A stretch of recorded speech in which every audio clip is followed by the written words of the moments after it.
The terminal smelled like sandalwood and silence. Not the natural silence of empty rooms, but the engineered kind.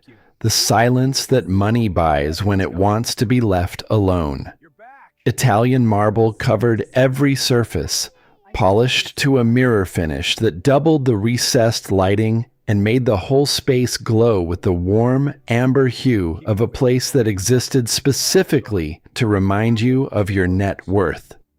Leather chairs the color of aged bourbon sat in careful clusters, each one positioned at precisely the distance that allowed conversation without intimacy. White orchids occupied every side table, flawless and identical, as though they had been grown in a laboratory rather than a greenhouse. Nathan Mercer pushed through the glass doors at 2 minutes before noon on a Tuesday, and every head in the room performed the same unconscious calculation. The boots came first. Leather, salt-stained, cracked along the left toe where they had caught the edge of a workbench at 4 that morning while he packed in the dark. Then the jeans, heavy canvas, faded at the knees from years of contact with surfaces that had nothing to do with comfort. The jacket, utility style, the color of dried sage, pockets bulging with the small architecture of his profession, medical pen light, spare batteries, 2 ballpoint pens clipped to the interior flap. And the bag. That bag. Leather so old it had developed its own topography, the stitching fraying at the corners, the brass buckle oxidized to a mottled green. Near the handle, 3 letters had been pressed into the hide at some point in the bag's long history. Major N.M. They were nearly invisible now, smoothed by decades of handling into shallow impressions that could pass for manufacturing defects if you weren't trained to look. No one in the room was trained to look. Beside him walked Lily Mercer, 8 years old, carrying a purple backpack with 2 cartoon keychains on the zipper, one missing an arm. She was small for her age, fine-boned, with freckles scattered across her nose and eyes the precise color of green sea glass, the kind of eyes that prompted strangers to say she must get those from her mother. And they were right. She got them from Claire. She got the stubborn jaw from Claire, too. The one that locked into place when she was scared and determined not to show it. From the front pocket of her backpack, a stuffed rabbit named Clover watched the terminal with one original eye and one mismatched button. Claire had placed Clover in Lily's arms on a Thursday in October, 6 days before the hospital room went quiet forever. The rabbit had not left Lily's possession since. Not during the funeral, not during the move to the smaller apartment, not during the nights when Lily woke at 2 in the morning and padded down the hallway to find her father sitting at the kitchen table in the dark, still awake, always awake. Lily held Nathan's hand with both of hers, fingers wrapped around his index and middle fingers in the specific grip she used when the world expanded beyond the boundaries she trusted. The terminal was not large and not loud, but it broadcast on a frequency she could read without effort. You do not belong. Prescott Dunn saw them from 30 feet away and began assembling his response before they reached the counter. He was 25, 11 months into the job, possessing the sharp jawline and silk accessories of a man who had studied wealth with the devotion of a convert. He had been warned once, 7 weeks into his tenure, about allowing unauthorized people into the VIP area. The warning had come with a written reprimand and the clear implication that a second offense would result in termination. Since that day, Prescott had enforced the velvet boundary of the charter terminal with the zeal of someone whose identity and income depended on maintaining it. He assessed Nathan in under 3 seconds, boots, jacket, child, bag, and arrived at a conclusion that felt as solid as the marble beneath his polished shoes. Nathan placed his phone on the counter, screen up. A booking confirmation, a charter number, a government priority code in a format Prescott had never encountered because it existed in a system his terminal had never been connected to. Nathan's voice carried the particular stillness of deep water, calm on the surface with unseen weight beneath. I'm here for the 12:30 charter to the Northern Heights. Dr. Nathan Mercer, this is my daughter. Prescott did not touch his keyboard, did not glance at his screen. He had already decided, and the information on Nathan's phone was irrelevant because it contradicted the verdict his eyes had delivered. Sir, the commercial terminal is 3 miles down the road. This lounge is reserved for private charter clients. The confirmation is right here. Booked through Global Health Reach, Government Priority Code. Check your emergency protocols. Anyone can fake an email, sir. You're not on our VIP list. I'm going to have to ask you to take your daughter and leave before I call security. Nathan did not move, did not lean forward or shift his weight or clench his jaw. He stood the way a man stands when he has been trained to absorb pressure without transmitting it. Weight centered, hands open at his sides, shoulders set, but not rigid. It was the posture of someone who had spent years in environments where visible agitation could escalate a situation from difficult to fatal in the space of a breath. That stillness should have been a warning. To Prescott, it was confirmation. A man with real authority would have raised his voice by now. The passengers registered the scene with varying degrees of interest. A man in a leather chair lowered his Financial Times an inch, gold watch catching the light. A woman in a cream blazer drew her Birkin bag closer to her hip with a reflex that lived below conscious thought. Near the espresso bar, a couple in their 60s exchanged a glance calibrated to communicate shared disapproval without the vulgarity of words. One of them murmured, loud enough to carry across 2 rows of seating, "Can't we have one place that isn't overrun by people who don't belong?" The sentence reached Lily like a physical object. She pressed herself into Nathan's leg and tightened her grip until her knuckles went bloodless. Clover's ears crushed flat against her sternum. When she spoke, her voice was the thin, fracturing whisper of a child confronting evidence that the architecture of the adult world was not built on the foundations she had been promised. "Daddy, did we do something wrong? Did we go to the wrong house?" Nathan dropped to one knee. Not a crouch, not a bend at the waist. A clean, practiced descent that brought his eyes to the exact elevation of hers, his face filling her entire field of vision, blocking the marble, the orchids, the cold geometry of judgment that surrounded them. It was the motion of a man who had spent years lowering himself to meet frightened people where they were, in field hospitals and disaster zones, and the wreckage of things that could not be fixed, but could, sometimes, be survived. "No, sweetheart, we're in the right place." The professional edges of his voice were gone, replaced by something private, a frequency calibrated for one listener. "Some people can't see what isn't spelled out in big shiny letters." He tucked a strand of hair behind her ear, the same motion he performed every morning at breakfast, every night at bedtime. The automatic tenderness of a man who had been both parents for 3 years and understood that consistency was its own form of love. When he stood, something had recalibrated behind his eyes. He had been patient. He had been civil. He had been dismissed.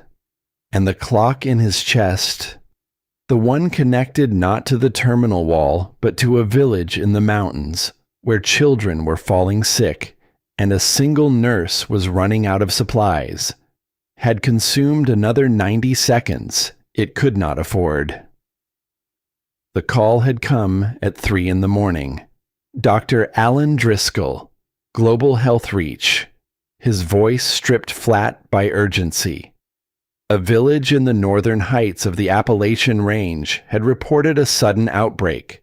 Aggressive, unidentified, hitting children first. Fever, vomiting, rapid deterioration. The clinic had one nurse, Nell Whitfield, working with supplies meant for sore throats and sprained ankles, not an epidemic. The nearest hospital was 4 hours away under good conditions. Mudslides had closed the main road 2 days earlier. The secondary route added 3 hours. Ground response was 12 hours minimum. They needed Nathan because Nathan operated where infectious disease met impossible logistics. The specialist you called when roads were gone, timelines were collapsing, and the gap between containment and catastrophe could be measured in single-digit hours. He had no research lab, no staff, no institutional backing. He had diagnostic tools in a leather bag, 2 decades of training, and the specific, irreplaceable knowledge of a man who had done this before in places that never made the evening news. The charter existed in a system above the one Prescott operated. The National Health Ministry's Emergency Response Channel, a priority tier that bypassed commercial booking software entirely. Ghost Flight, invisible to local manifests until the aircraft's transponder appeared on final approach. The system worked exactly as designed. The human reading the system did not. Nathan had packed in 12 minutes. Lily's bag in 8. Hot chocolate in a thermos.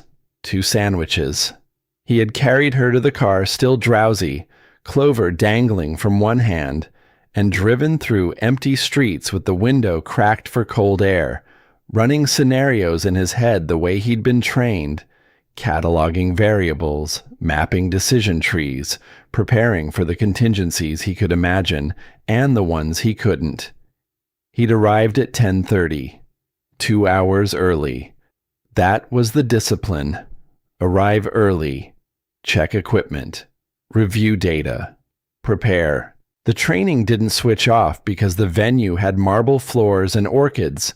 Now the math was becoming physical, a pressure in his thorax that tightened with each wasted second. The landing strip in the northern heights was an unpaved clearing that lost direct sunlight by 4 in the afternoon. After that, the mountain shadows made approach impossible. Miss the window and the plane turned back. Miss the window and 37 children spent another night with a disease nobody had named, tended by one exhausted nurse whose supplies were running dry. I understand you have a protocol. Nathan's voice descended into a lower register, the tone of a man accustomed to delivering information in rooms where the consequences of misunderstanding were measured in body counts. But that plane is in the air right now. It is coming to pick me up. If you force me to leave, you are not just delaying me. You are delaying medical aid to a village in crisis. Every minute I stand here is a minute someone in that village doesn't have. Prescott produced a smile that contained no warmth. Medical aid. What exactly are you carrying? A first aid kit in that old bag? He waved dismissively at the leather satchel. I've heard every story from people trying to peek at the jets. Your mission doesn't exempt you from the rules. He picked up the desk phone. Security to the front desk. Non-passenger refusing to vacate. Disturbing our Tier 1 guests.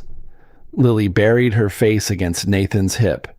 She was not crying. She was performing the sophisticated emotional calculus of a child who understood that crying would make this worse, and that the bravest thing she could do right now was keep her eyes dry and her breathing steady, and her grip on Clover firm enough to hurt. Nathan's palm settled on the crown of her head. Steady. Present. Garrison Cole materialized from the corridor behind the desk in under 90 seconds. Late 40s. Built like someone who had once moved fast and now moved carefully, military fade haircut that had outlasted his service.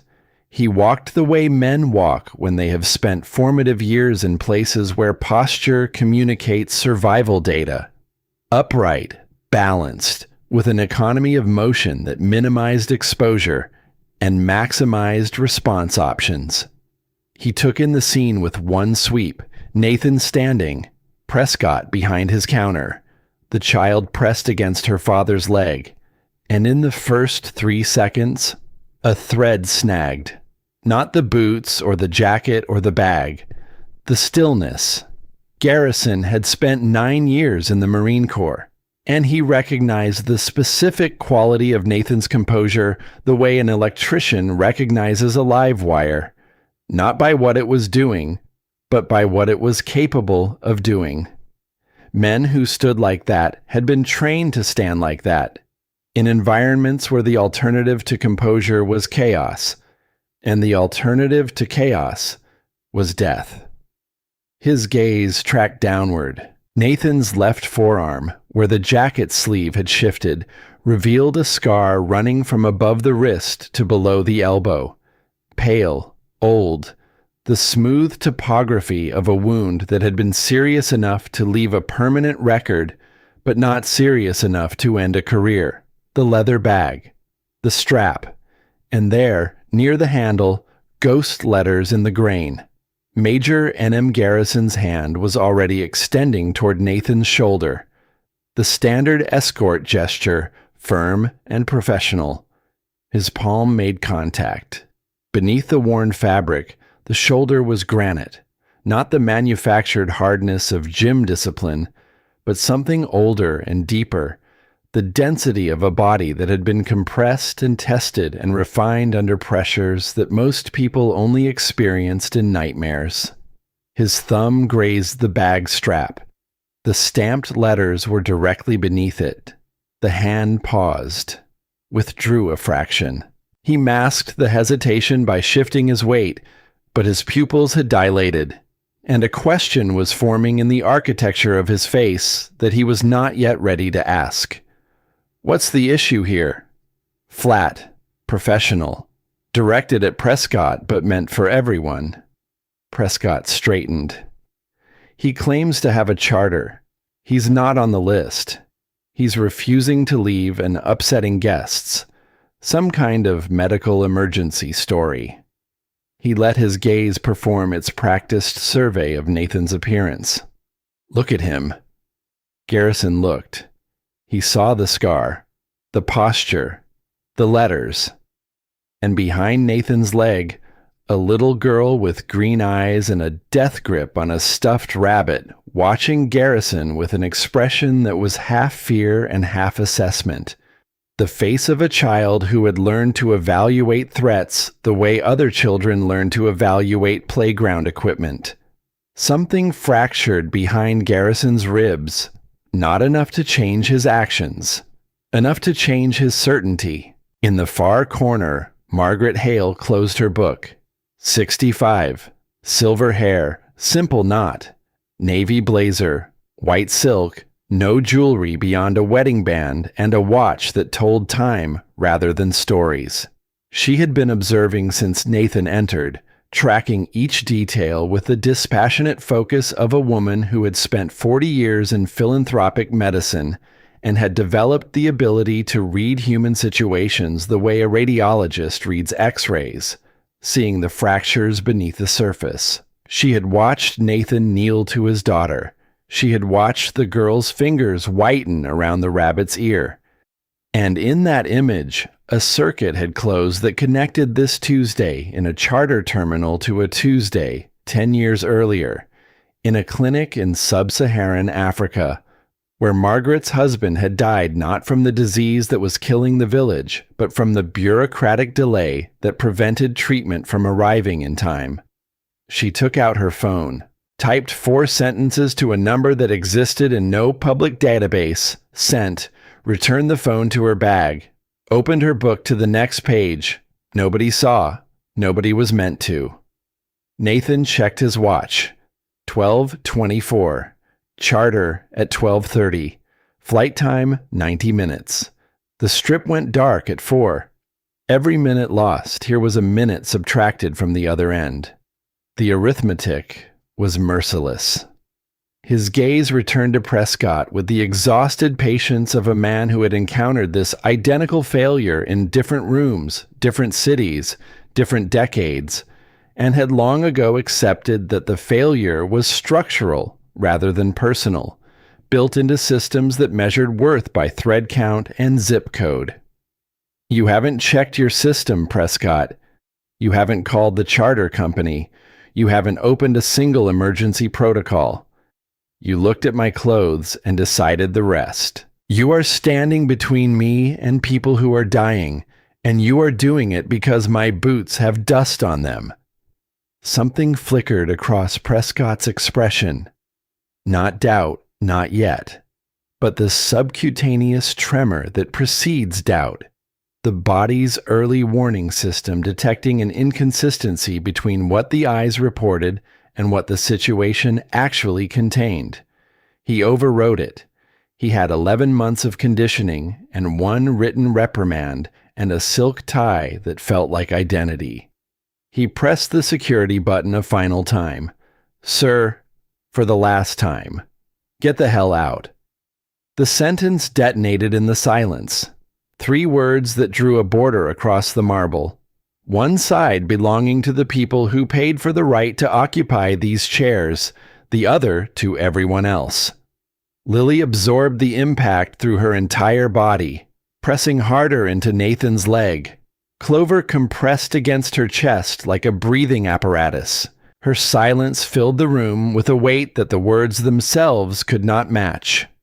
The silence of a child who had just received empirical evidence that the world sorted people by the contents of their wallets rather than the contents of their character.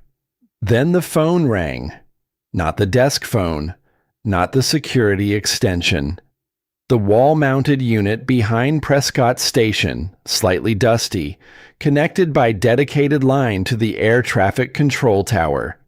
In 11 months, Prescott had heard it ring twice, both times for routine maintenance alerts.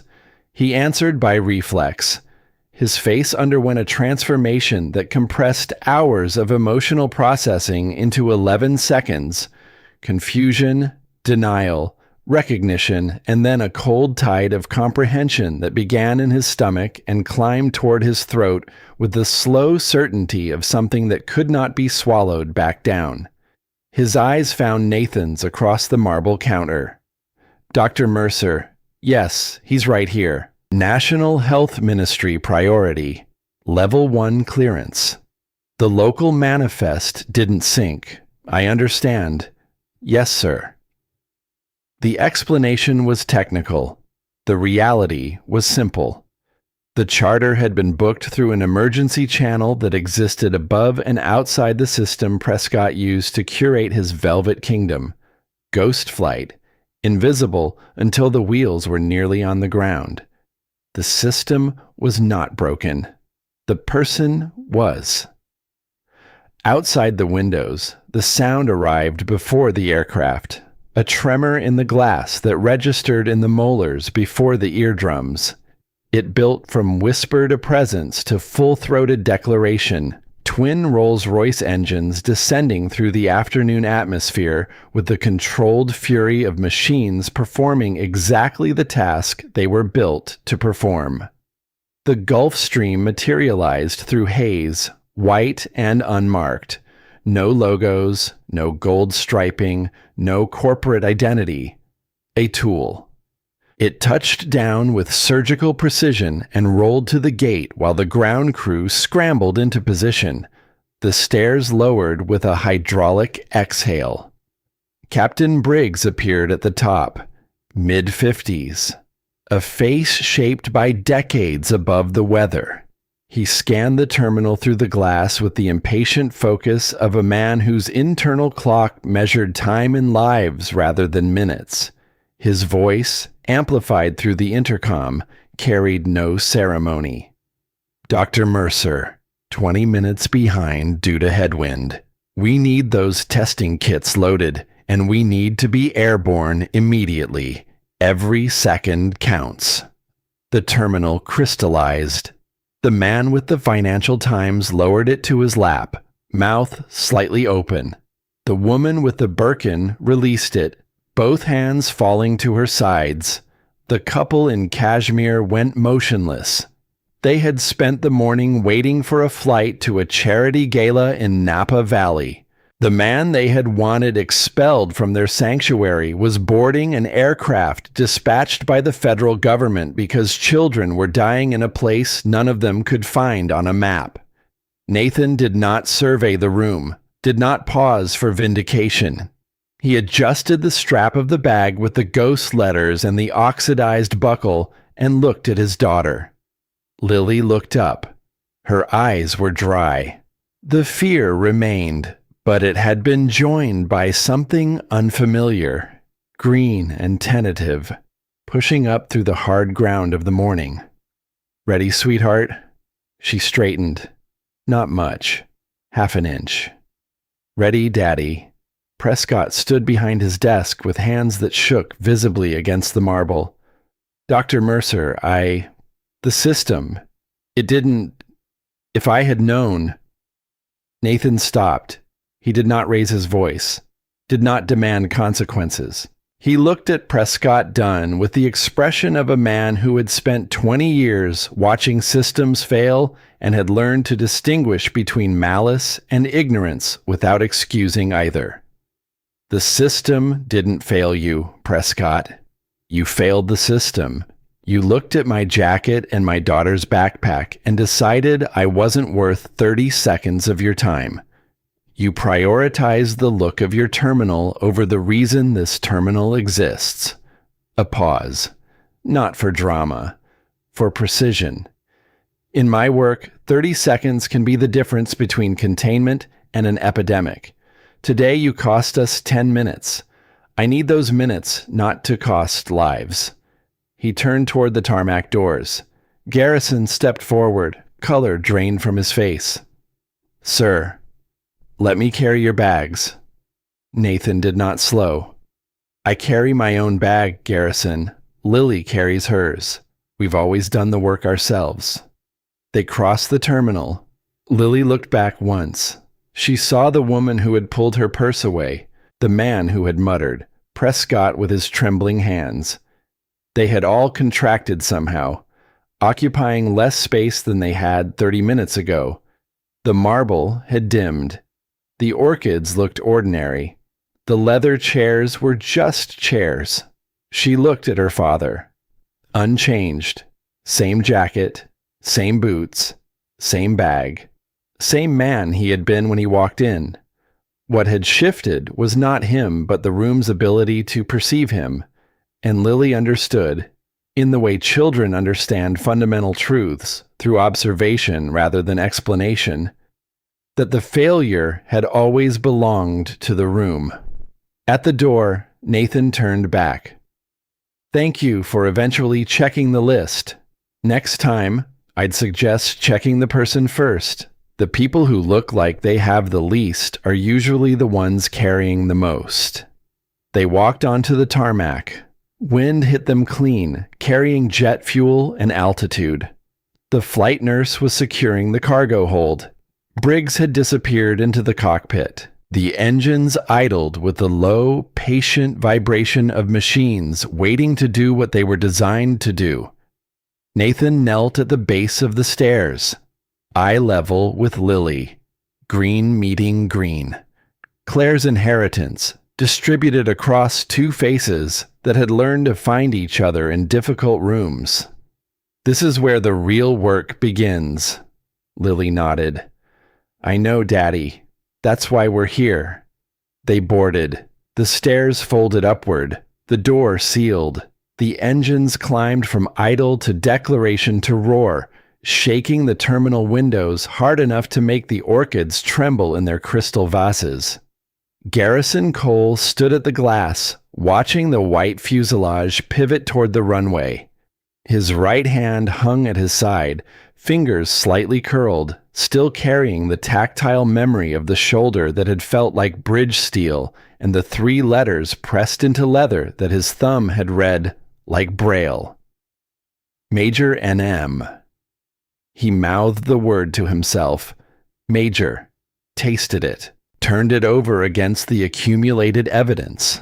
The scar, the posture, the stillness, the voice that dropped an octave when it needed to carry authority.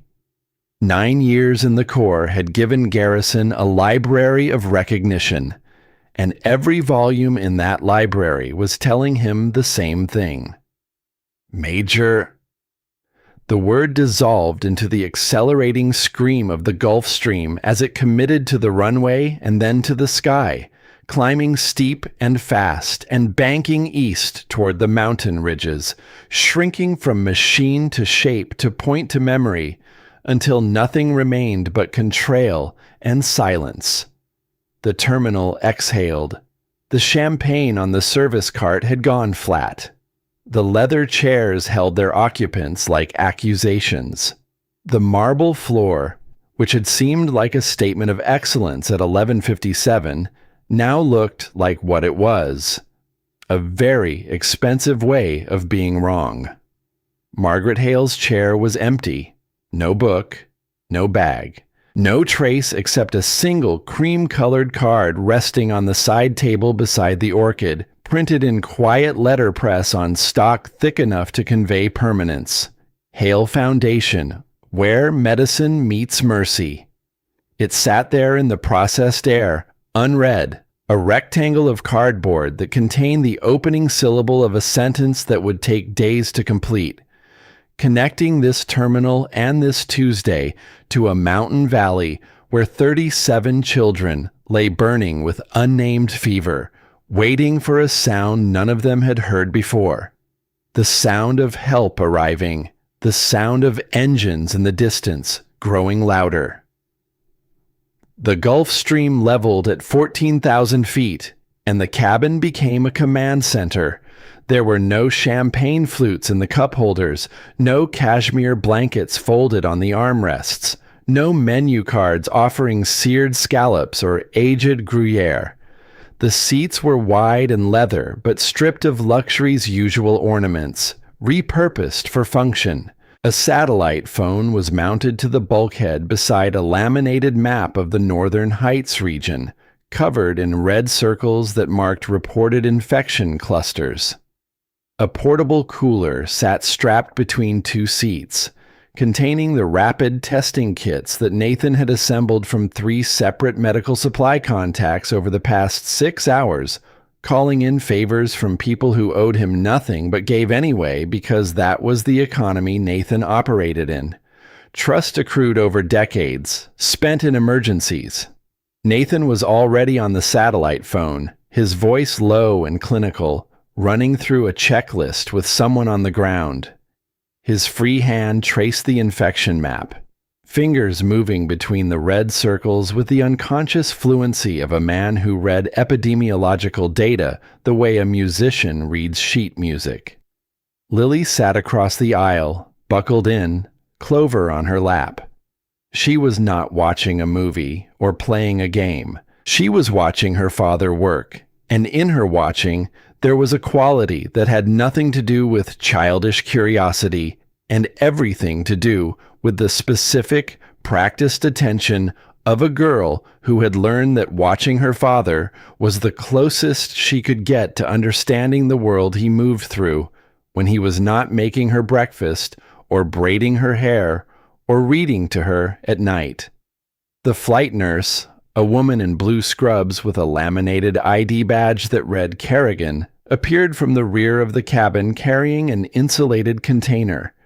Her face was the controlled mask of someone who had already processed the incoming data and converted her emotional response into operational readiness.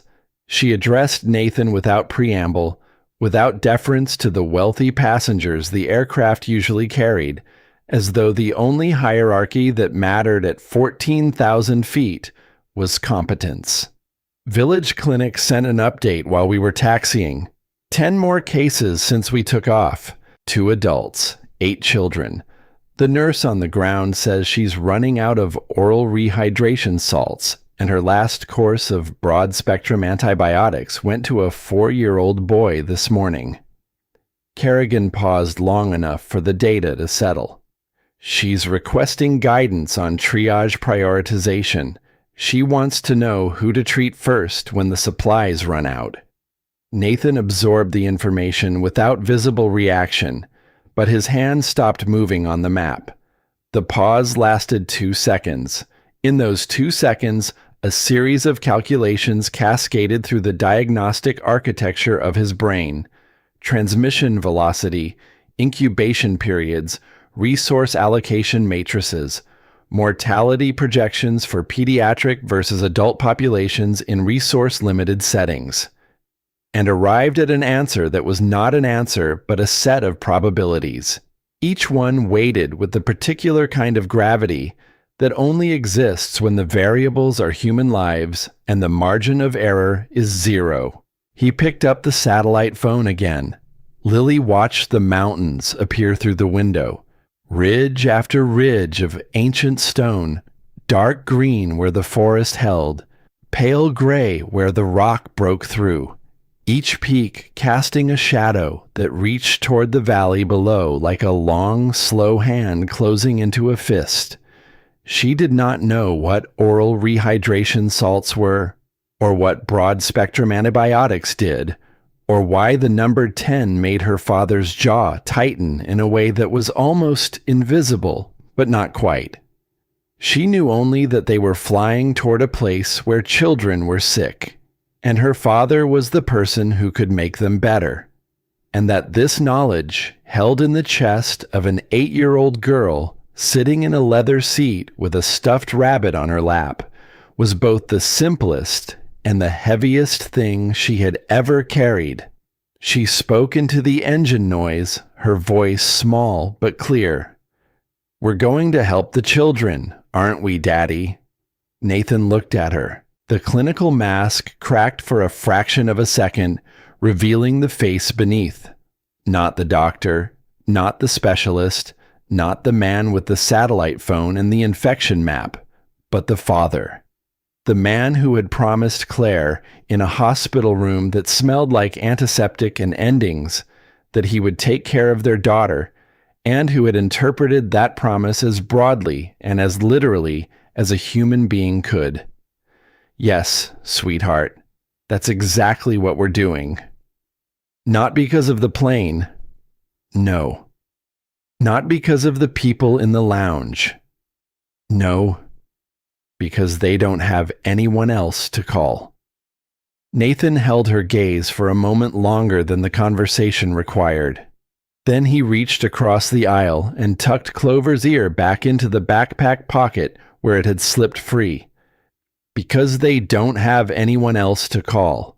The Gulfstream began its descent 47 minutes later, dropping into a valley so narrow that the wingtips seemed to brush the tree line on either side.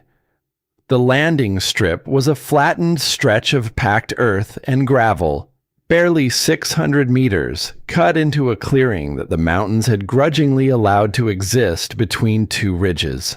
There was no control tower. No runway lights, no ground crew in reflective vests waving fluorescent wands. There was a windsock made from a torn feed bag, a rusted pickup truck parked at the far end as a visual reference, and the early afternoon sun hitting the clearing at an angle that gave them maybe 90 minutes of usable light before the mountain shadows sealed the approach window. Captain Briggs brought the Gulfstream down with the surgical calm of a man who had landed in worse places under worse conditions. The wheels hit packed earth and the cabin jolted, hard enough to rattle the medical supply containers, but not hard enough to dislodge anything critical.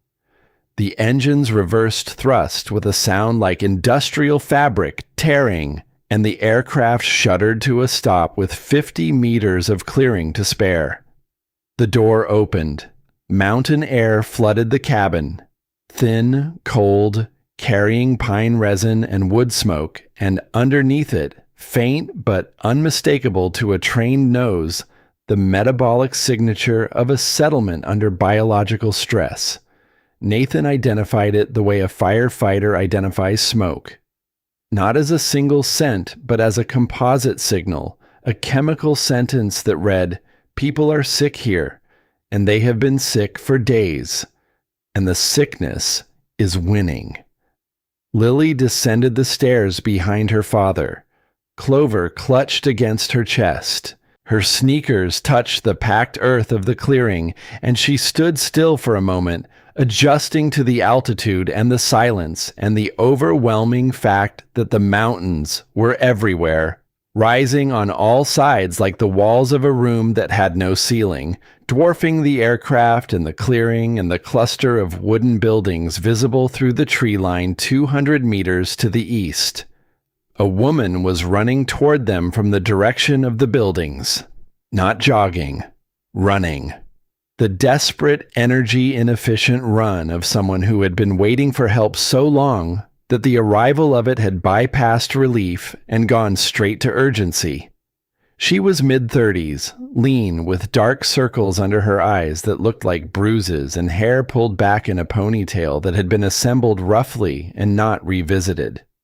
Her scrubs were stained at the knees and the elbows and across the front, where something had been wiped hastily and incompletely. Nell Whitfield, the only medical professional within 4 hours of the Northern Heights, reached Nathan at the base of the aircraft stairs and delivered her report in the staccato cadence of a woman who had been triaging alone for 72 hours and had learned to communicate in data rather than sentences.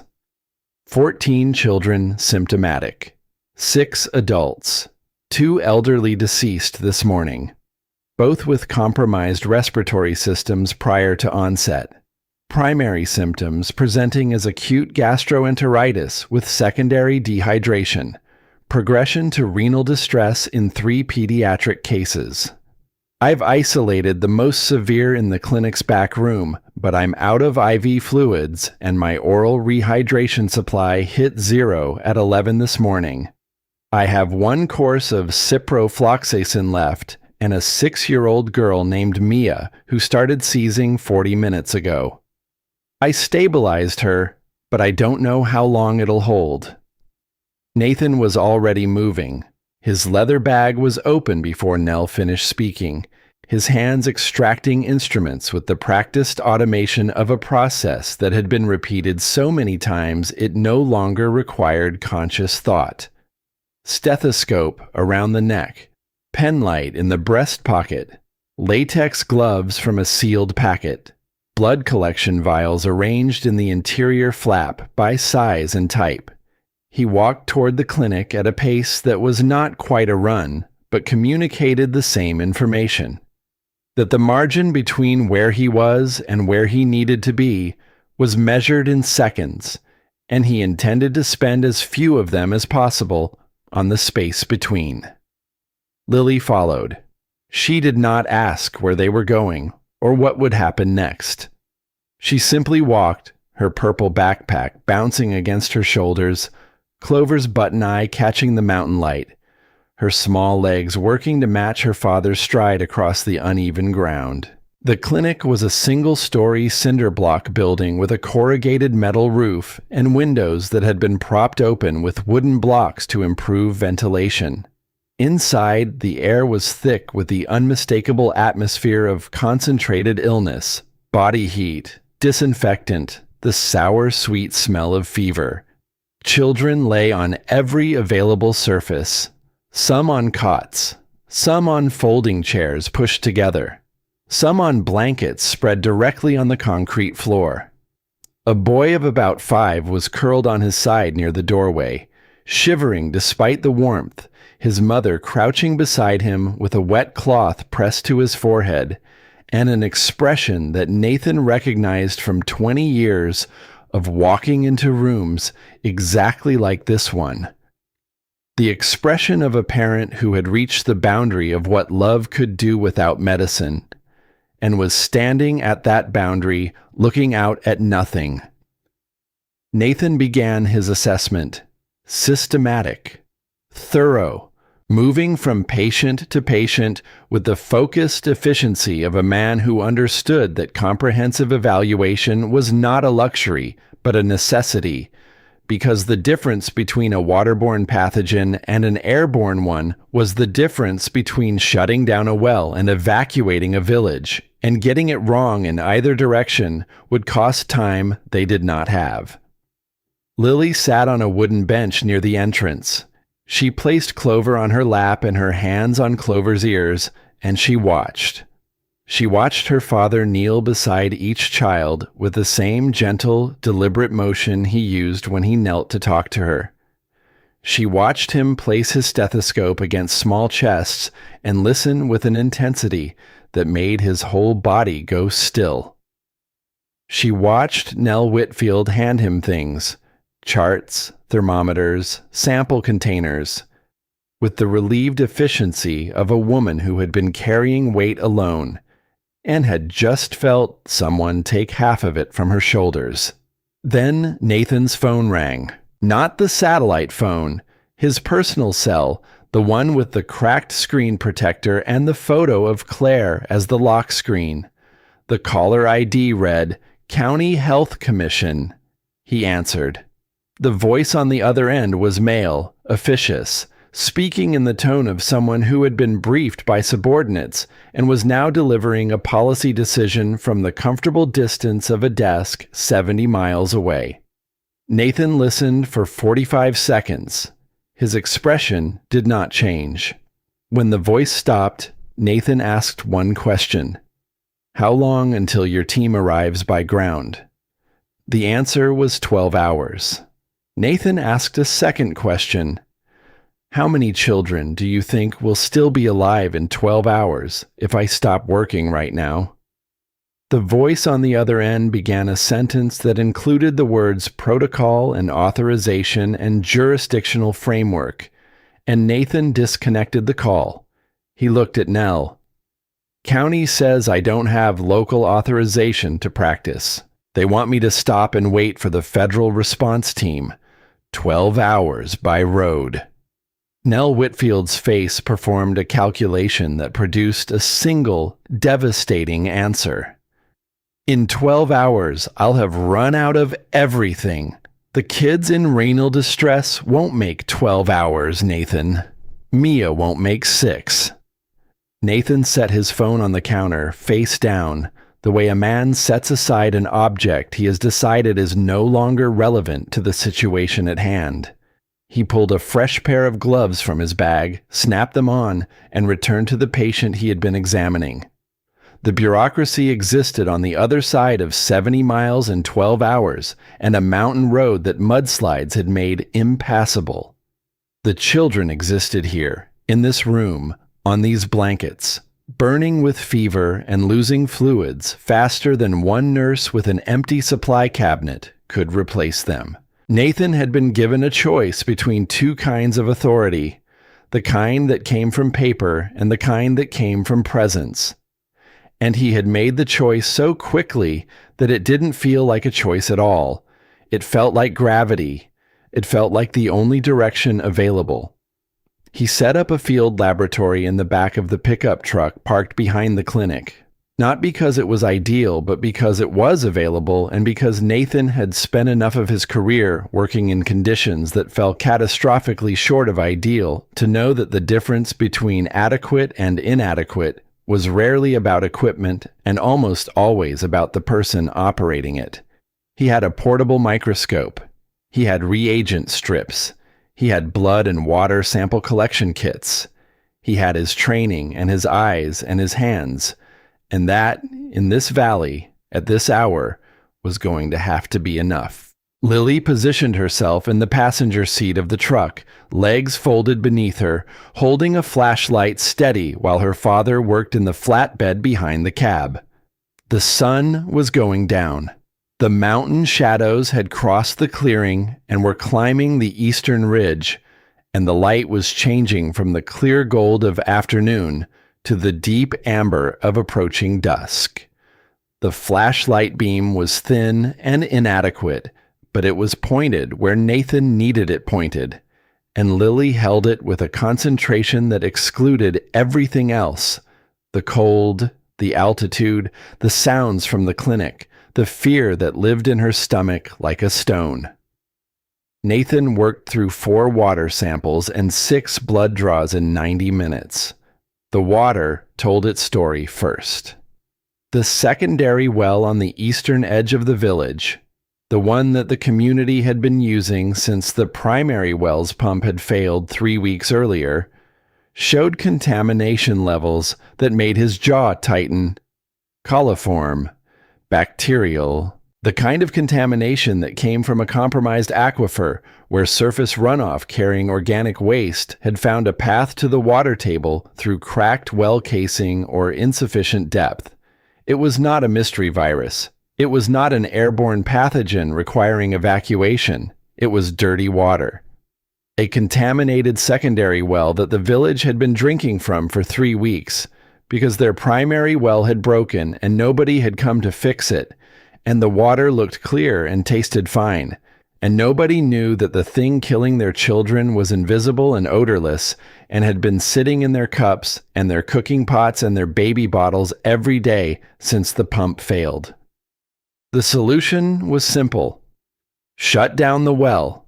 Distribute clean water from the primary source, repaired or supplemented by the emergency filtration systems in the Gulfstream's cargo hold.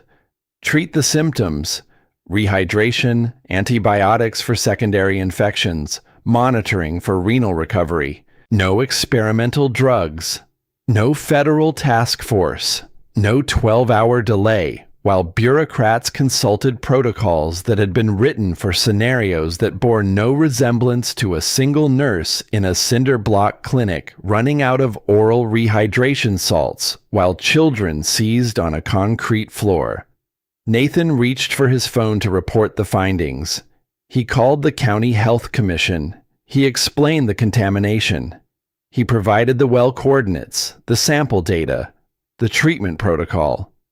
He requested immediate authorization to shut down the secondary well and begin distributing clean water. The voice on the other end listened. Then it said the word that Nathan had been expecting, but hoping not to hear: unverified. The samples had been collected by a volunteer physician with no local practice license, using field equipment in the back of a pickup truck. The county could not authorize a public health intervention based on unverified data from an uncredentialed source. They would need to wait for the federal team to arrive, collect their own samples, run their own analysis through certified laboratory channels, and issue their own findings before any well could be officially shut down. You're telling me to let them keep drinking poisoned water for 12 more hours. The voice on the other end began another sentence involving the words liability and procedure, and Nathan let the phone rest against his thigh while the voice continued speaking to no one. He looked at the water sample on the truck bed. He looked at the clinic. He looked at Lily, still holding the flashlight, still steady, still watching him with Claire's eyes. He picked the phone back up. Send your team. Run your tests. Follow your procedures. But I am not going to stop treating these patients, and I am not going to let them drink from that well while we wait for paperwork to catch up with reality. The voice on the other end said something about consequences for practicing without local authorization. Nathan listened to the complete sentence, then disconnected the call for the second time in 2 hours. Nell was waiting at the clinic entrance when he walked back.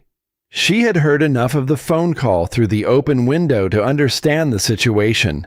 Her face held the particular expression of a person who has dedicated their career to working within a system and has just watched that system fail the people it was designed to protect. They won't authorize the well shutdown.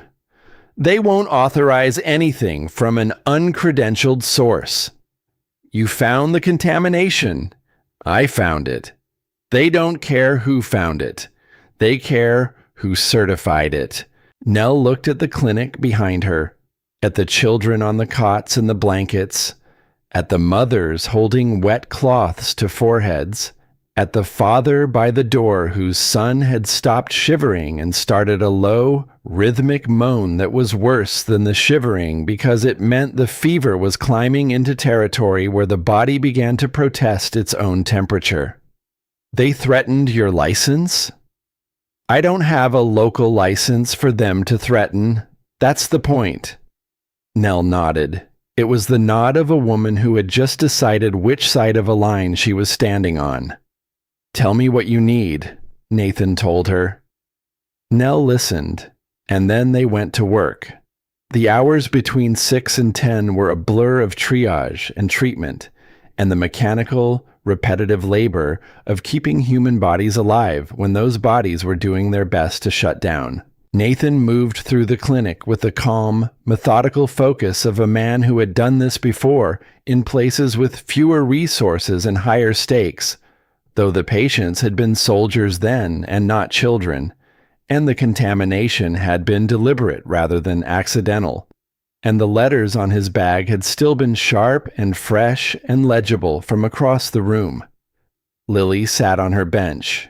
She did not complain about hunger or cold or boredom.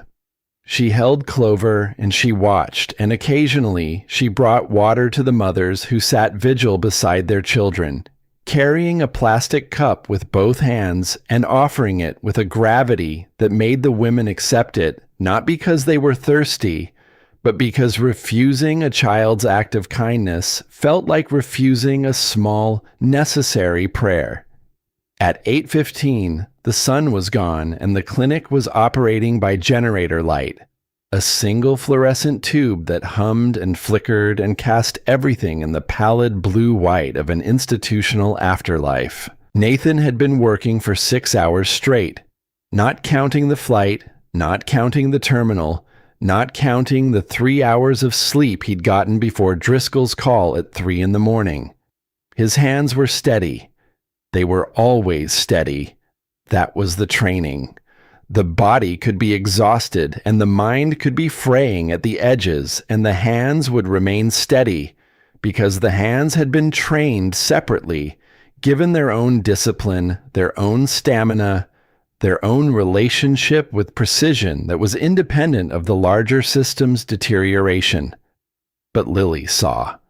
She saw the way her father's shoulders had dropped a centimeter since they'd landed. She saw the way he paused between patients for a half-second longer than he had at the beginning. She saw the way he closed his eyes when he turned away from a child's bed, just for a moment, just long enough to reset whatever was behind them before he opened them again and moved to the next cot. She saw because she had watched Claire die, and watching Claire die had given Lily a graduate education in the visual grammar of human endurance. The tiny, involuntary signals that a body sends when it is spending more than it earns, when the reserves are being drawn down past the margin of safety, and the system is operating on the fumes of will rather than the fuel of capacity. Nathan sat on the clinic's back step during a brief gap between patients. The mountain air was cold now, genuinely cold, carrying frost.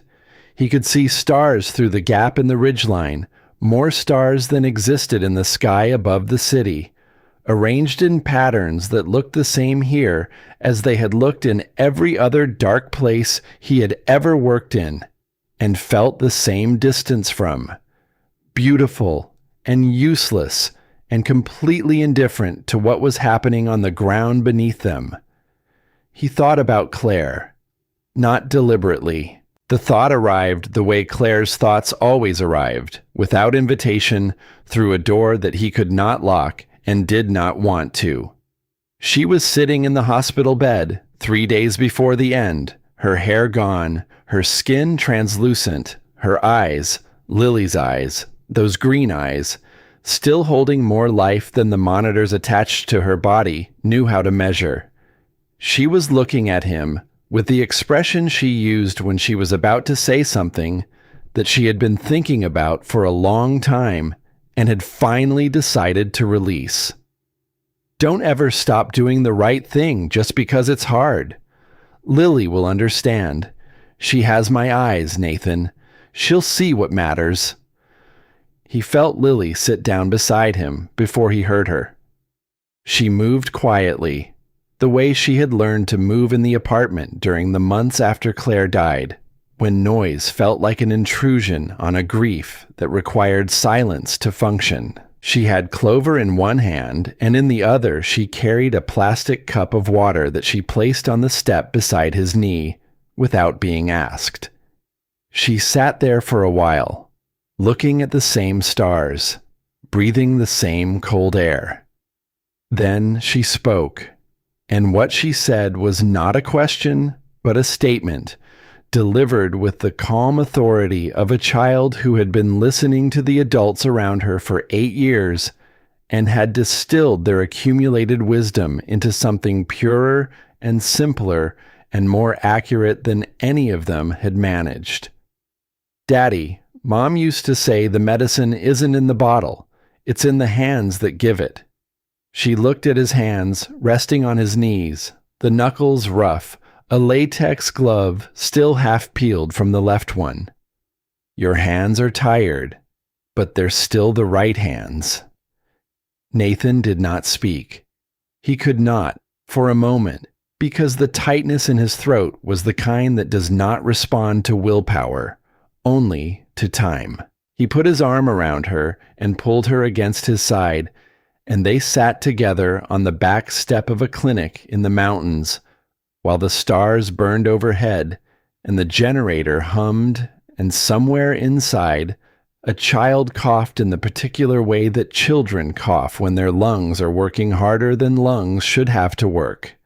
Then he stood up, put the glove back on, went inside. At 9:50, the sound started. A rhythmic, percussive gasping from the back room where Nell had isolated the most critical patients. Nathan was there in 4 seconds, moving through the clinic with a speed that rearranged the air currents and caused the fluorescent tube to swing on its chain.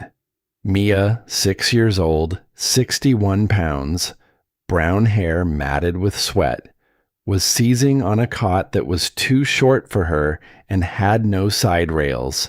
Her body was rigid, arched, her heels and the back of her head the only points of contact with the mattress, every muscle in her small frame locked in the titanic contraction of a system overwhelmed by fever and dehydration and the accumulated insult of 3 weeks of contaminated water.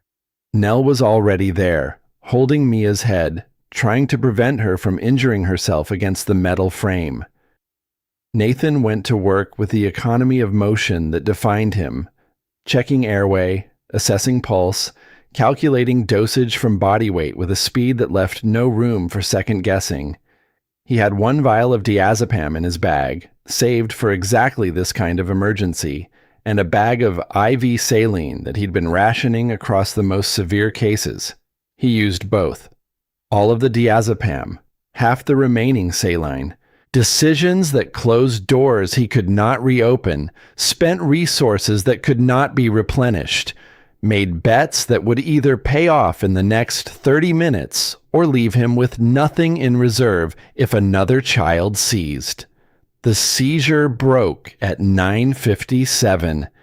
Mia's body unclenched in a series of tremors that diminished like aftershocks, her breathing transitioning from the harsh, mechanical rhythm of crisis to the shallow, uneven pattern of a system that had been through war and was trying to remember how peacetime worked. Her eyes opened. They were glassy, unfocused, the eyes of someone returning from a long distance, but they were open.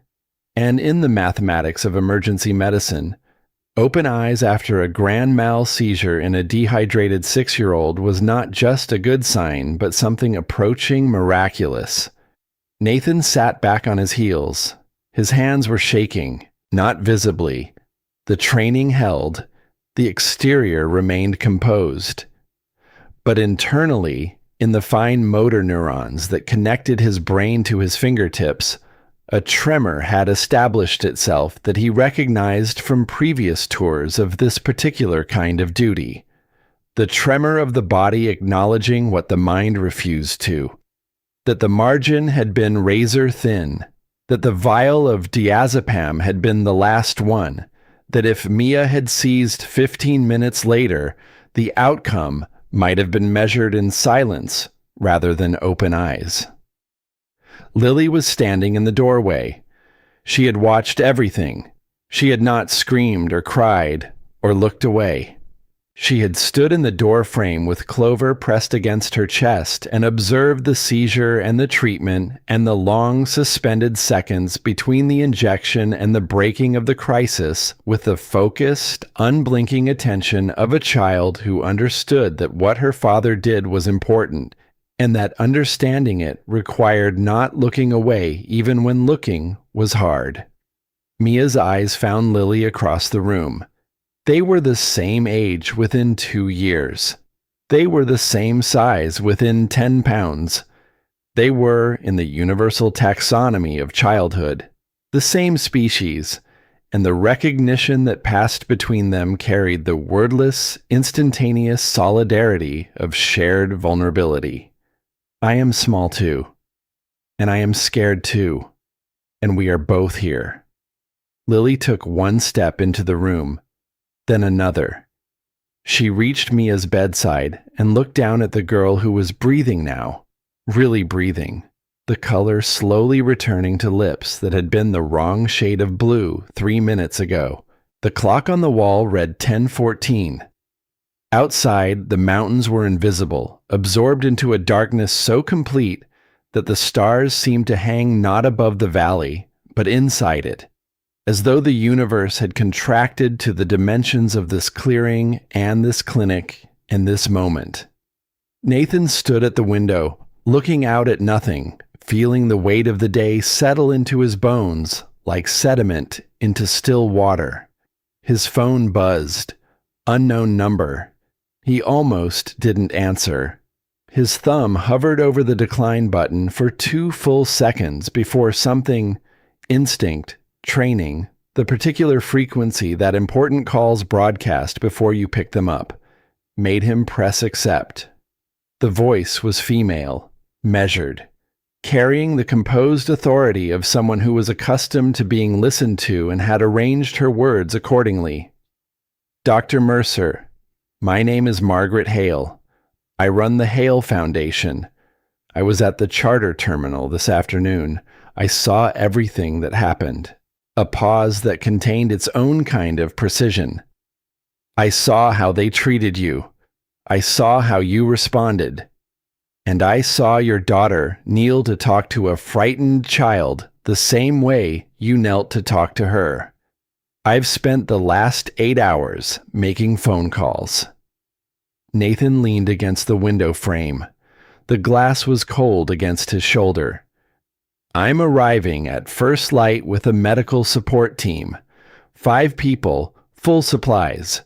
I'm also carrying a letter from the Deputy Secretary of Health authorizing you to operate with full federal credentials in the Northern Heights District, effective immediately. Another pause. And Dr. Mercer, I know who you are, not just the doctor. I know about Fort Bragg. I know about the 47 soldiers. I know about the Bronze Star. And I know why you left. The silence that followed was the kind that reshapes rooms. Nathan stared through the glass at the darkness that had swallowed the mountains and the valley and everything in it except the thin, flickering light of the clinic and the sound of a generator keeping that light alive. I was at that airport. I saw everything, and I know who you are, Major. Nathan closed his eyes, not in defeat, in something closer to the feeling of a man who has been carrying a weight so long that the muscles have forgotten what it feels like to set it down, and who has just heard someone say, I see what you're carrying, and I'm here to help you carry it. Through the doorway behind him, In the pale fluorescent light of the clinic's back room, Lily was sitting on the edge of Mia's cot. Mia's breathing had steadied.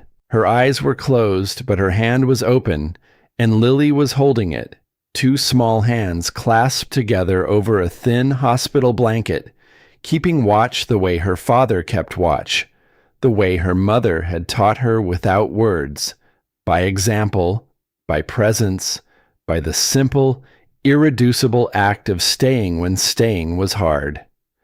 Nathan opened his eyes. He looked at his daughter. He looked at the phone in his hand. He looked at the darkness beyond the window, where somewhere in the mountains a helicopter was being fueled, and a team was being assembled, and a woman who had watched him be humiliated in a marble terminal had decided that humiliation was not the end of the story. Morning was coming, and with it, the rest of the truth. The helicopter arrived with the dawn. Lily heard it first, lifting her head from the edge of Mia's cot where she had fallen asleep sometime after midnight, her hands still wrapped around the smaller girl's fingers, Clover wedged between them like a sentry. The sound was distant at first, a rhythmic percussion against the mountain silence, growing louder and more defined until it separated into distinct elements.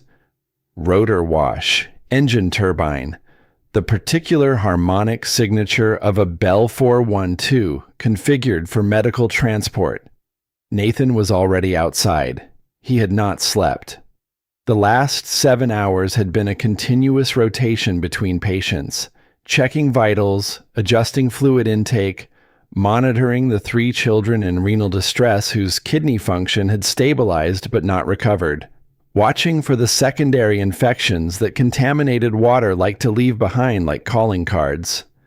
His eyes were hollowed, his jaw carrying 30 hours of stubble, his utility jacket stained at the cuffs with things that would not wash out. He stood in the clearing as the helicopter descended through the gap in the ridgeline, its downdraft flattening the grass in concentric circles, and he watched it land with the expression of a man who was too tired for relief, but not too tired to recognize it.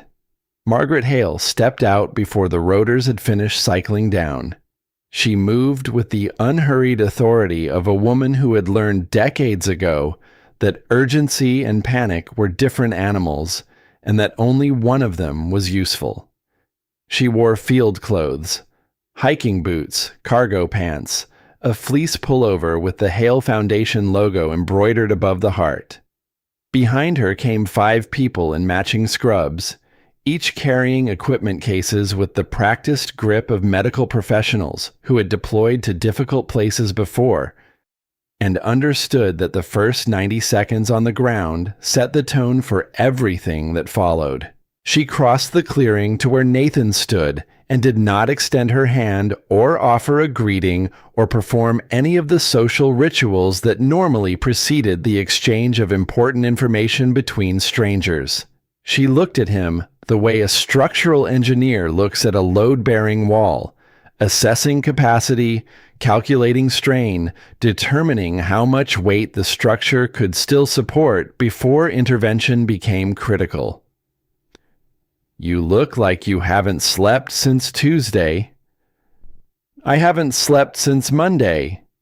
Margaret reached into her jacket and produced a folded document, cream-colored paper with a blue seal in the upper left corner and a signature at the bottom that Nathan recognized because it belonged to someone whose authority superseded every county health commissioner between the Atlantic and the Mississippi.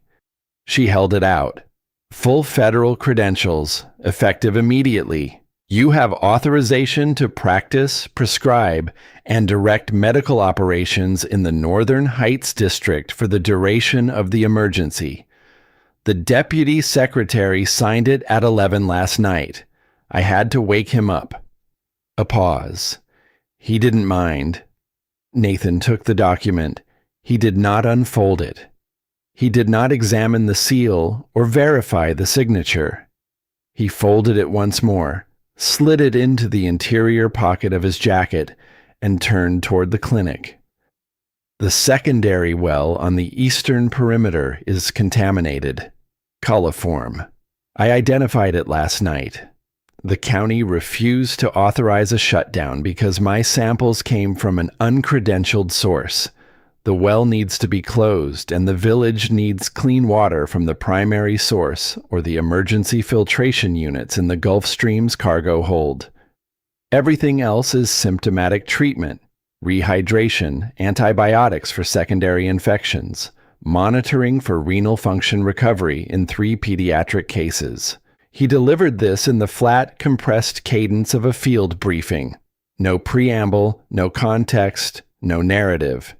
Just data, organized by priority, sequenced for immediate action. It was the voice of a man who had given hundreds of such briefings in his career, most of them in rooms with fewer amenities than this mountain clearing, and who understood that the value of information was inversely proportional to the time spent delivering it. Margaret absorbed it without interruption.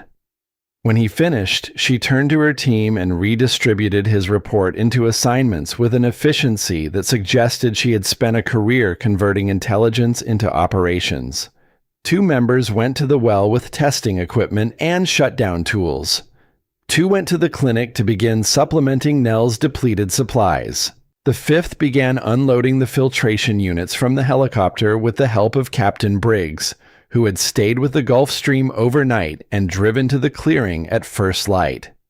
Nathan watched the team move into position and felt, for the first time in 18 hours, the faint loosening of a knot that had been tightening in his chest since 3 o'clock Tuesday morning. Not resolution, not yet, but the beginning of the structural conditions that would make resolution possible. Competent people, adequate supplies, legal authority, and time.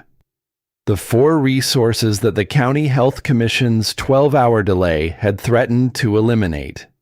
Margaret walked beside him toward the clinic. I need to tell you something, and I'm going to tell you now because in 20 minutes we'll both be too busy for conversation. Nathan slowed, but did not stop. I didn't just make phone calls about the federal authorization last night. I made other calls, to people I know at the Department of Defense, to the Medical Corps archives at Fort Bragg. She matched his pace, her voice carrying the measured weight of someone who understood that the information she was about to deliver would change the shape of the room. I know about the outbreak at the Forward Operating Base in 2019. I know that a field surgeon named Major Nathan Mercer identified a hemorrhagic fever variant in a combat zone, treated 47 soldiers with improvised protocols when the supply chain collapsed, and worked 72 consecutive hours without sleep to contain a pathogen that the CDC later classified as having pandemic potential. I know that Major Mercer received the Bronze Star for that action, and I know that 6 months later, he resigned his commission and disappeared from every professional directory in the country. Nathan stopped walking. The morning light was hitting the clearing at a low angle, casting long shadows from the tree line that striped the ground in alternating bands of gold and dark. He stood in one of the dark bands, his face half lit, the scar on his forearm catching the sun where his sleeve had ridden up. Margaret stopped beside him. I know why you left, Nathan. Your wife was diagnosed with stage 4 pancreatic cancer the week you got back from deployment.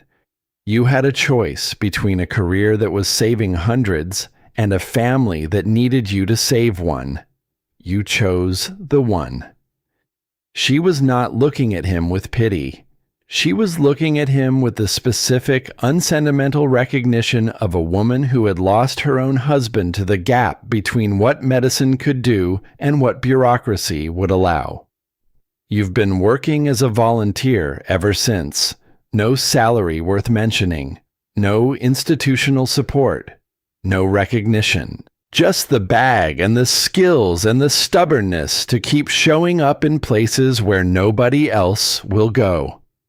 Nathan said nothing for a long time.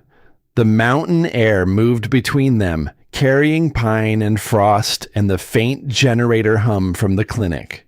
When he spoke, his voice was stripped of its professional architecture, reduced to the raw material beneath. The voice of a man, not a doctor, not a major, not a specialist. Just a man standing in a field with the complete history of his choices laid out in the morning light. Claire had 11 months. I was there for every day. Lily was 5 when Claire died. She doesn't remember the last 3 months because her brain decided that a 5-year-old shouldn't have to remember watching her mother disappear by degrees. But she remembers the rabbit. She remembers Clover. He paused. I don't need anyone to know about Fort Bragg. I don't need the bronze star on my wall. I need to be in rooms where people are sick and I can help. That's what Claire asked me to do. That's what I'm doing. Margaret nodded. Not the performative nod of someone processing information, but the deep, structural nod of someone who had just heard a truth that confirmed everything she had already decided. I understand, and I'm not here to put you on a stage. I'm here because what happened at that terminal yesterday is happening in terminals and hospitals and aid offices all over this country. Qualified people being turned away because they don't fit someone's visual template of competence. And what's happening in this clinic right now is happening in mountain villages and rural communities everywhere. People dying because the system that's supposed to protect them is too slow and too rigid and too obsessed with credentials to let the right person do the right thing at the right time. She turned to face him directly. I'm here to make sure this never happens again. Not to you, not to anyone. Nathan held her gaze. Then he walked into the clinic and went back to work. The next 48 hours were a sustained exercise in the kind of coordinated medical effort that Nathan had spent his career training for and that most civilian practitioners would never experience. With Margaret's team supplementing Nell's depleted reserves, the clinic transformed from a crisis ward operating on fumes into a functioning treatment center. The contaminated well was shut down within 2 hours of the team's arrival, sealed and marked, its water supply replaced by the filtration units that turned the primary well's compromised output into something safe to drink. Nathan directed the operation with the quiet, absolute authority of a man who had commanded field medical units under conditions that made this mountain valley look like a teaching hospital. And his team responded to that authority with the instinctive compliance of professionals who recognized competence when they saw it and did not require a laminated badge to verify it. He moved through the clinic in a pattern that was half choreography and half combat, assessing, treating, reassessing, adjusting, never stopping for longer than the 30 seconds it took to drink water from a bottle that Lily refilled and placed on the counter at intervals she had calculated by watching how long it took him to drain the previous one. She had assigned herself this task without being asked, the way she assigned herself every task in their household. Observing the need, identifying the solution, implementing it with the silent efficiency of a child who had learned that the most important work was usually the work that nobody noticed.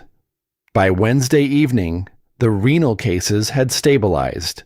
By Thursday morning, the fever curve across the patient population had begun to bend downward.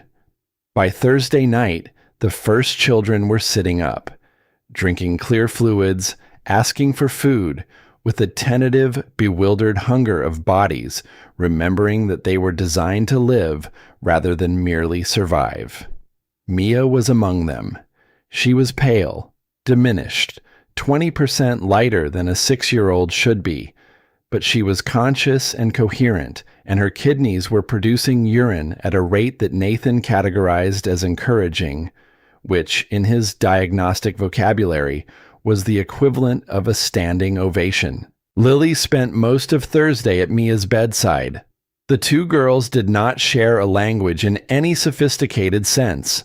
Mia's vocabulary was limited by age and illness. Lily's by the simple fact that she had never had a conversation with someone who had been that close to dying and come back. But they shared a frequency. Lily brought water. Lily brought crackers. Lily sat cross-legged on the floor beside the cot and told Mia about the city, about school, about the apartment where she lived with her father, about the kitchen table where Nathan worked at night while Lily pretended to sleep. And Mia listened, not because she understood every word, but because the sound of another child's voice in a room that had contained nothing but adult fear and medical machinery for 4 days was itself a kind of medicine, the kind that doesn't come in bottles. Friday morning. The clinic was quiet for the first time since Nathan had arrived. Not empty. Quiet. The difference between the two was the difference between absence and peace, and the room had finally crossed from one to the other. Children were sleeping in patterns that suggested rest rather than collapse. Mothers had released their bedside vigils and were standing in the clearing outside, blinking in the mountain sunlight like people emerging from underground. Nathan stood at the window and watched the dawn fill the valley. Beside him, Nell Whitfield leaned against the wall, arms crossed, eyes closed, allowing herself the first full minute of stillness she had experienced since the outbreak began. Neither of them spoke. The silence was not empty, but full.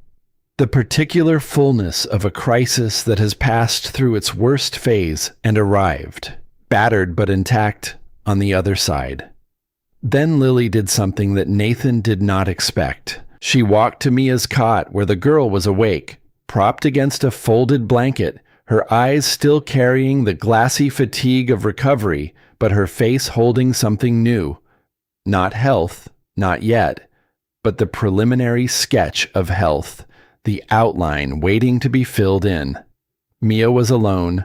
Her grandmother, who had been her primary caregiver since her parents had left for work in the city 3 years earlier, had died on the first day of the outbreak. Mia had no one sitting beside her cot. No hand holding hers during the long nights.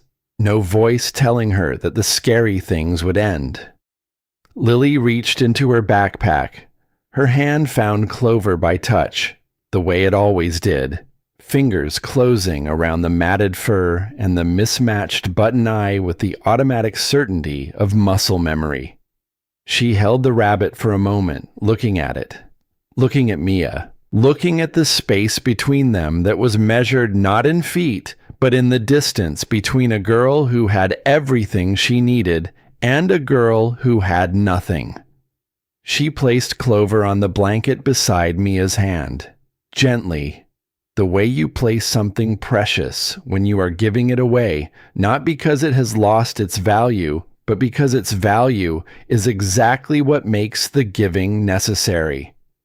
This is Clover. My mom gave her to me before she went to heaven. She keeps the scary things away. Lily's voice was steady, not brave, something beyond brave, something that had passed through fear and come out the other side into a territory that had no name, but felt like the place where love and sacrifice shared a border. You need her more than I do right now. The room stopped. Nell Whitfield opened her eyes. Nathan, standing at the window, turned. The morning light fell across the scene with the indiscriminate generosity of sunlight, illuminating everything equally. The cot, the blanket, the rabbit, the two girls, the small hand placing the stuffed animal beside the smaller hand that reached for it with the slow, uncertain motion of someone accepting a gift they did not believe they deserved. Nathan's vision blurred. He did not wipe his eyes. He let the blur remain because some moments are better seen through water than through glass, and this was one of them. Margaret Hale, standing in the doorway, watched the entire exchange.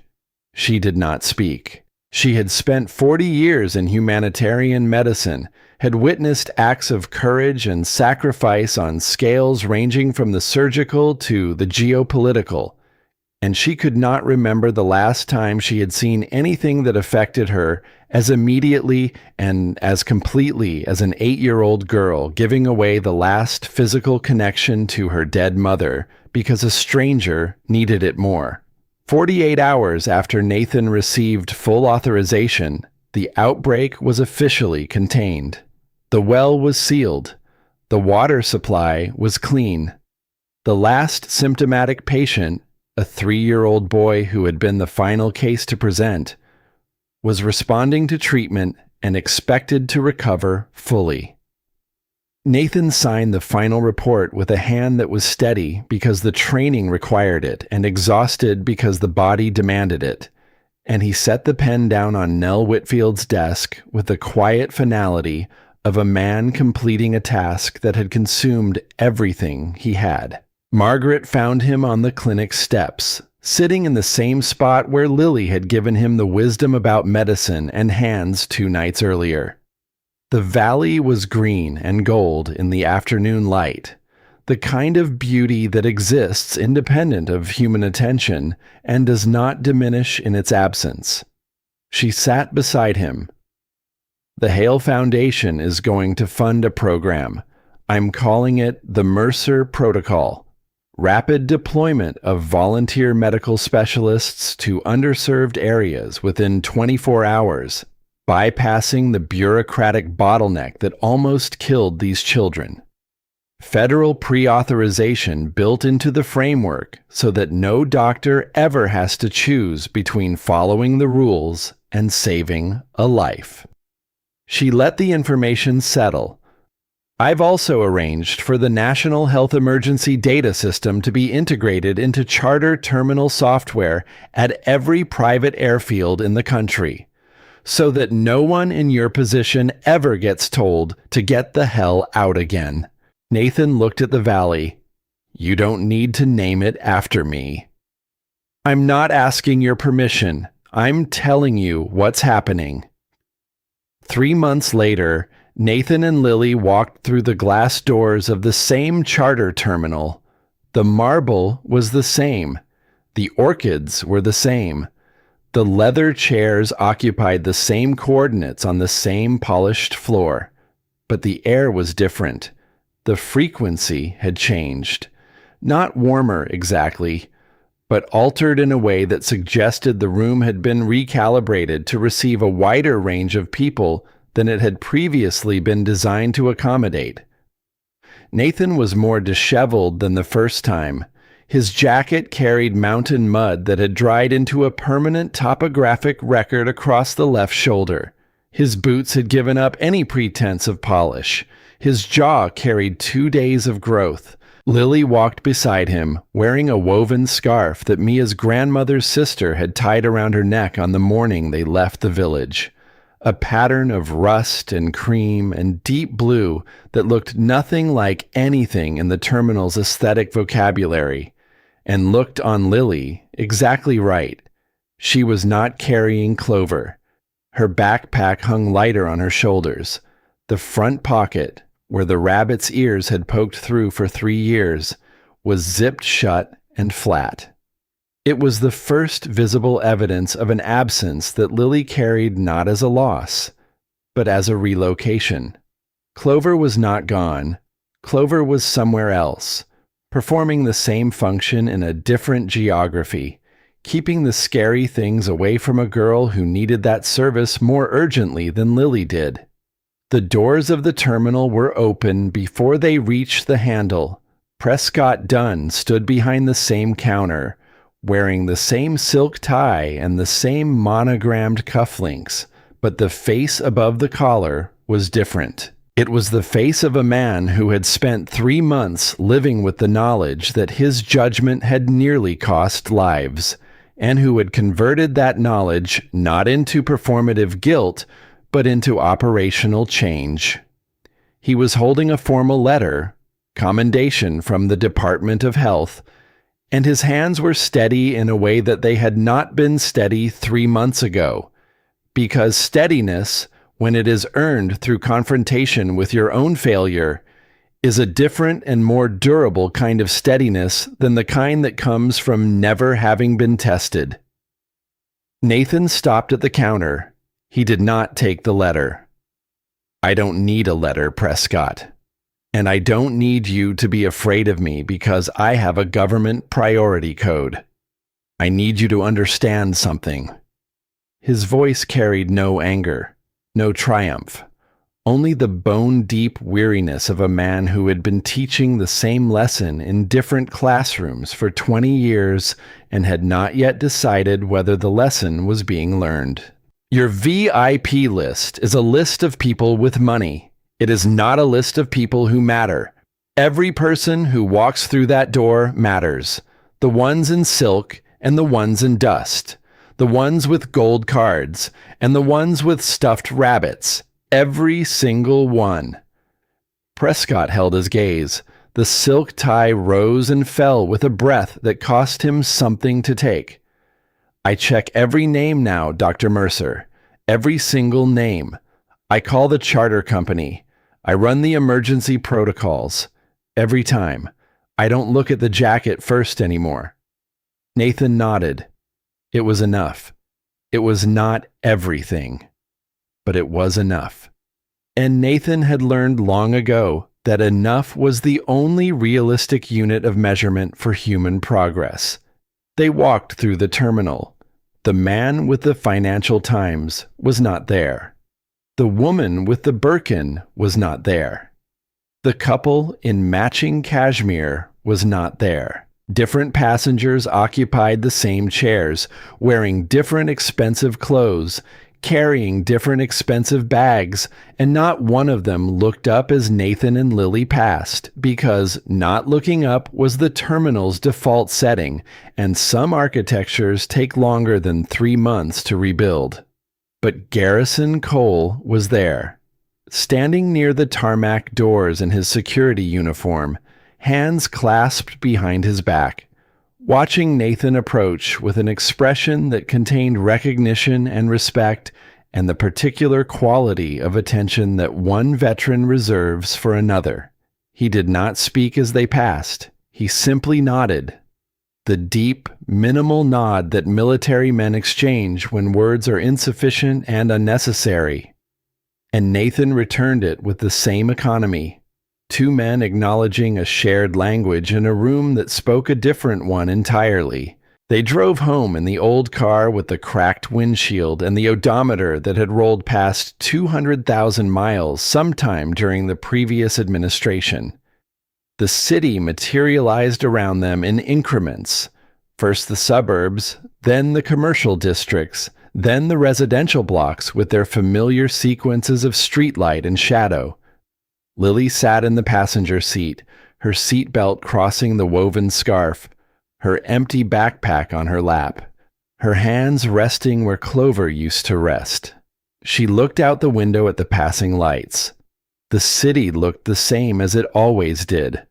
Large, indifferent, beautiful in the way that large, indifferent things are beautiful when you are small enough to see them whole. "Daddy." Her voice was quiet against the engine noise, the intimate register she used for conversations that mattered. "They thought you weren't important because of your jacket. But the people in the village, they knew you were important before you even said a word." Nathan looked at her reflection in the rearview mirror. Claire's eyes looked back at him, green and steady and containing within them the accumulated wisdom of 3 generations of women who had understood, long before the world caught up, that the measure of a person had nothing to do with the vehicle they arrived in, and everything to do with the reason they arrived at all. They were looking at the help, Lily. The people in the lounge were looking at the vehicle, but the vehicle isn't the mission. He let the words find their own weight, the way he let all important words find their weight, by releasing them into the air without force and trusting that gravity would carry them where they needed to go. Always focus on where you're going and why you're going there. The how is just a detail. Lily nodded. She looked at the empty space on her lap where Clover had rested for 3 years, and she did not cry, because the empty space was not a wound, but a doorway. Evidence that something valuable had passed through her life and continued on to where it was needed most. Lily was quiet for a moment, turning the words over the way she turned over interesting rocks at the park, examining each face. Then she said, with the plain certainty of a child who had just solved a problem the adults were still arguing about, "So the plane didn't make you important. You're the reason they sent the plane." Nathan glanced at her in the mirror. Something shifted behind his eyes. Not surprise, because Lily had long ago stopped surprising him with the things she understood, but recognition. The recognition of a man hearing his own unspoken truth delivered back to him in a voice that sounded exactly like Claire's. "Yeah, sweetheart, that's exactly right. I think Mom would be really proud of you today." Nathan did not answer immediately. He drove through an intersection where the light was turning from yellow to red and made it through with the timing of a man who had spent his whole life arriving at the last possible second and making it count. The city lights reflected off the windshield in streaks of white and amber. The back seat held a woven scarf from a mountain village and a photograph in a drugstore frame. Claire, smiling, holding a newborn Lily against her chest, standing beside a younger Nathan in dress uniform, his shoulders carrying insignia that no longer existed on any jacket he owned, but that had never stopped existing in the architecture of who he was. He looked at his daughter in the mirror one more time. Smiled. The kind of smile that costs something and is worth more because of what it costs. The car moved through the city and into the night, carrying a man who had been told to get the hell out and had gotten on a plane instead, and a girl who had given away the last piece of her mother to a stranger because that was what her mother would have done. And between them, filling the space where a stuffed rabbit used to sit. Something that had no name and no shape and no weight. But that was, by any measure that mattered, the most valuable thing in the car. The world would remember the private jet. The world would talk about the ghost flight and the marble terminal and the look on Prescott Dunn's face when the radio crackled with the words, "Dr. Mercer, we're here." The world would build the story around the moment of revelation. The instant when the man in the dusty boots turned out to be someone important, because the world loved that kind of story. The story where the disguise falls away and the true identity is revealed and everyone who doubted is forced to confront the magnitude of their error. But the world would be wrong about what the story meant. The jet was not the proof of Nathan's worth. The jet was a tool, a fast way to get from one place to another, no different in principle from the old car he was driving now through the Tuesday night streets of a city that had no idea what had happened in the mountains. The proof of his worth was not in the aircraft or the Bronze Star or the federal authorization or the 47 soldiers who were alive because of decisions he had made in a tent with no air conditioning and no backup, and no guarantee that any of them would see morning. The proof was in the reason the jet was sent. The proof was in the hands, tired, scarred, steady, that had worked for 48 hours without rest because the alternative was a room full of children who would not have survived the night. The proof was in a stuffed rabbit named Clover, sitting on a cot in a mountain clinic, keeping the scary things away from a girl who had no one else to keep them away. The proof was in the ordinary things, done by ordinary-looking people, in places that the marble terminals of the world would never see. The car turned onto their street. The porch light was on, the one connected to the timer that Nathan had set before leaving on Tuesday morning, which now felt like a previous lifetime. Lily had fallen asleep against the window, her breath fogging the glass in small rhythmic circles.